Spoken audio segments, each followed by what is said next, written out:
Ethos médico y tecné. Ethos es una palabra griega que significa costumbre y conducta.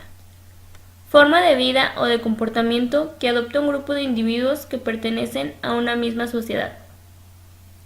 Es la raíz de términos como ética. Los antiguos griegos diferenciaban la ciencia de la técnica. La ciencia pertenece al ámbito de la razón, la técnica al de entendimiento en el sentido de conocimiento. Mediante la técnica es posible transformar lo natural en artificial. Su concepto de artificial incluye a lo artístico. Hablar del ethos médico es hablar de una perspectiva histórica de la salud. Asclepio es conocido como el padre de la medicina. Las artes le fueron dadas por el centauro Quirón, quien lo adiestró desde pequeño en el uso de las manos. Las artes de Asclepio han servido no solo para curar a los hombres, sino incluso también para traer de la muerte a quien ha fallecido, si el pago es adecuado. Los dioses son inmortales y eternamente jóvenes. En contraparte, nosotros somos efímeros. Nuestros cuerpos se desgastan en el trabajo, envejecemos, enfermamos y morimos. En una primera aproximación al problema.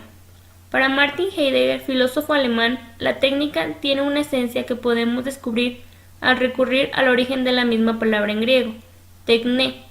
Es traer ahí adelante, desocultar, mostrar. En ese sentido, toda técnica es una creación. La técnica, en esencia, es un presentar las cosas, mostrarlas, descubrirlas, conocerlas. Heidegger está haciendo referencia al hecho de que la moderna técnica al desocultar no solo muestra lo que se encontraba oculto, sino que al mismo tiempo presenta la naturaleza como algo disponible, puesto al servicio de la propia técnica, la naturaleza a nuestra disposición, pero en una suerte de destrucción de la misma. Nos encontramos sin lugar a dudas en un punto de inflexión sobre el saber y la práctica médica, que requiere de un análisis con detenimiento y profundidad. El objeto de la medicina es la enfermedad, una ontología que insiste, el saber médico se ha construido en torno a las enfermedades, sustrayendo a los enfermos, tomando el cuerpo y seccionándolo con las herramientas de la anatomía, de la fisiología y de la patología.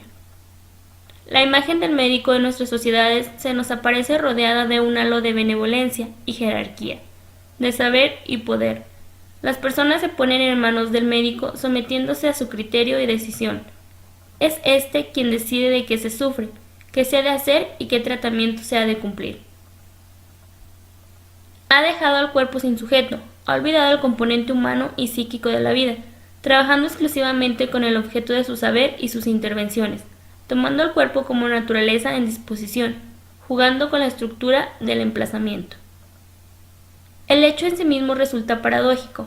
Mientras más sabemos de las enfermedades, de su etiología, menos sabemos de los enfermos, de los modos como se manifiesta la enfermedad en los sujetos, y por ende de su sufrimiento y de su capacidad para entender lo que les sucede, para tomar decisiones sobre la terapéutica más adecuada para ellos.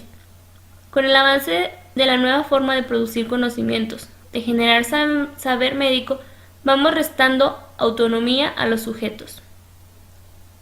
A medida que la ciencia y tecnología avanza, que se dispone de aparatos nuevos que limitan el contacto, la relación médico-paciente, la práctica médica se tecnifica. No basta centrarse en un diagnóstico, sino evaluar el mundo que rodea al paciente y las condiciones que propiciaron la enfermedad, así como hacer partícipes a los pacientes en el cuidado de su salud, interesándolos y conociendo el entorno que rodea a estos, para comprender las enfermedades que lo aquejan. La influencia de la industria farmacéutica en la práctica médica es una realidad innegable. Esta relación incluye aspectos beneficiosos y deseables, como el desarrollo de nuevos medicamentos o las ayudas a la investigación y a la formación médica continua, junto con aspectos indeseables, como por ejemplo, la posibilidad de anteponer intereses comerciales al beneficio de los pacientes. La mayor parte de la innovación terapéutica surge en la actualidad de la industria farmacéutica, a pesar del alto costo de la producción de nuevos fármacos y de su comercialización. Las farmacéuticas son una de las mayores compañías y con más beneficios del mundo. El objetivo de las empresas de maximizar el beneficio de sus inversores contrasta con el altruismo esperable en los profesionales sanitarios, que deben poner siempre en primer lugar los intereses de los enfermos.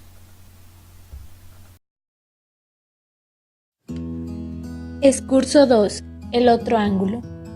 En el diálogo del Fredo, Platón, 1986, produce una serie de pensamientos en torno al asunto de la técnica.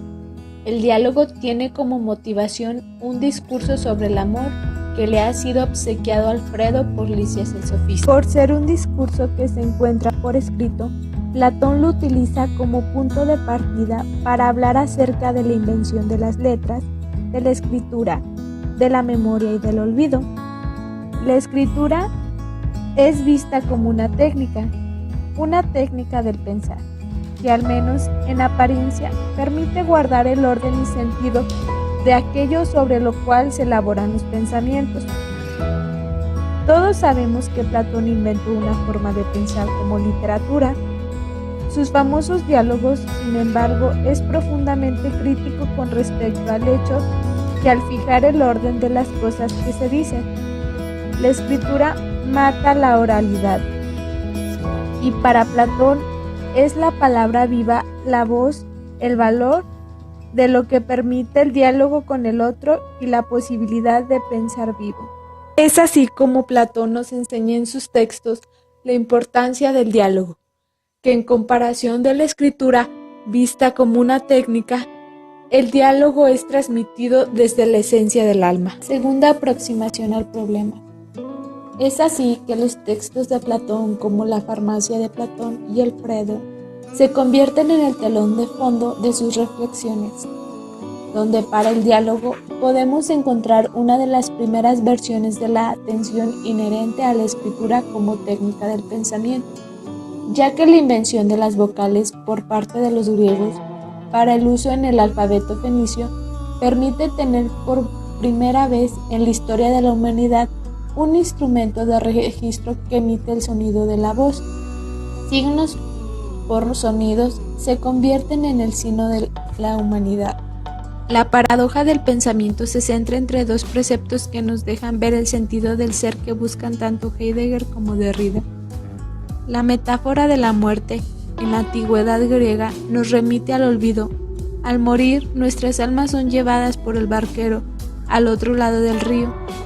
Al cruzarlo, bebemos de sus aguas, el río es Leteo, y el efecto que produce sobre nuestras almas es el olvido. Solo así podemos permanecer en el Hades. La aletheia viene a ser la negación del olvido, no el recuerdo, no la rememoración. Anamnesis, tan necesaria en la entrevista clínica y que por el hecho de remitirnos al pasado del sujeto enfermo nos permite la aproximación a la etiología de sus padecimientos. Por eso es tan importante para la práctica médica acallar el dolor, no para evitar el sufrimiento, que también es físico y psíquico, sino más bien para trabajar en el silencio de los órganos. No soporta el grito, el desgarro del sujeto. Cuando estos aparecen, el saber y la práctica médica enfrentan su fracaso. Nuestra recompensa se encuentra en nuestro esfuerzo y no en el resultado. Un esfuerzo total es una victoria completa. Nuestro tratado comienza al hablar de Heráclito, el cual dice que ethos, anthropoi, daimon, lo traducimos como lugar en el que nuestro ser habita. Heráclito fue estudiado por Mondolfo en 1971, el cual después García Vaca en 1979 dice que ethos es la moral y en eso consiste el demonio del hombre. Esta lectura nos permite entrar al concepto de moral, derecho y condiciones históricas. Más adelante, en una tercera versión que disponemos, podemos considerar al ethos como carácter manifiesto como demonio. Comenzó a utilizarse dentro de la cultura griega. El tomo 3, obra Sabiduría griega de Colli en 2010, lo define como la cualidad propia del hombre es su espíritu. El ethos es considerado como carácter manifiesto como demonio.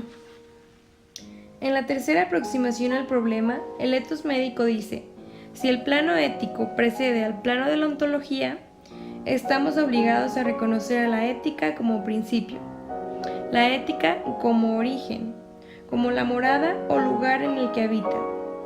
Para los griegos, ética significa costumbre. El ser humano es una instancia ambigua entre origen, destino en ser libre. Nuestra reflexión al ethos médico, la nosología, se hace presente como un saber de la enfermedad. Pathos es el objeto de conocimiento, cuerpo que aparece en el territorio de la inscripción de la enfermedad. El ethos médico habla sobre reformar la enseñanza médica. Es necesario reconocer el carácter humano de la enfermedad y la muerte, acompañando al enfermo y a su familia. La salud opera de forma superficial y deshumanizada últimamente.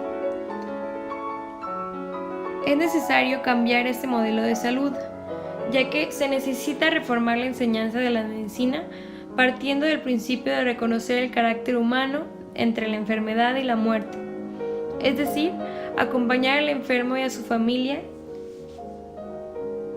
en su sufrimiento buscando alivio y curación.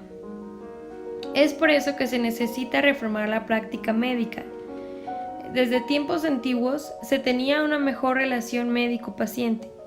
Hoy en día se ha ido perdiendo por el uso de tecnología. Por lo tanto, se necesita un modelo nuevo donde el médico se relacione dejando de lado la tecnología que separa al sujeto de la vida. El conjunto de métodos, técnicas y aparatos vuelve un trato frío y deshumanizado. Sin embargo, la tecnología ayuda, pero nos aleja de la realidad. Es necesario encontrar un equilibrio en saber que la salud no es un papel simple, es decir, que la tecnología nos ayude a dar unos mejores diagnósticos, apoyarnos, pero siempre buscando el equilibrio, encontrar la paz y la sabiduría. Por lo tanto, es necesario establecer una práctica hospitalaria nueva, un nuevo modelo en el cual obligue al médico a mirar al sujeto y no solo a la enfermedad. La salud plena es que nuestros pacientes se sientan con la confianza de acudir al médico, no solo como alguien que te cura, sino como tu amigo, alguien de confianza, alguien con el que puedes compartir tus penas y el cual va a curar y sanar tu alma. Por lo tanto, damos esa reflexión. ¿Por qué no volver a una enseñanza que devuelva al saber y la práctica médica un contenido más humanista? Compañeros, los invito a reflexionar acerca de la práctica médica. Y les puedo dejar una reflexión en la cual la dijo un médico sabio. La mejor medicina es amor y cuidados. Alguien le cuestionó, ¿y si esto no funciona? Él sonrió y dijo, simplemente es necesario aumentar la dosis.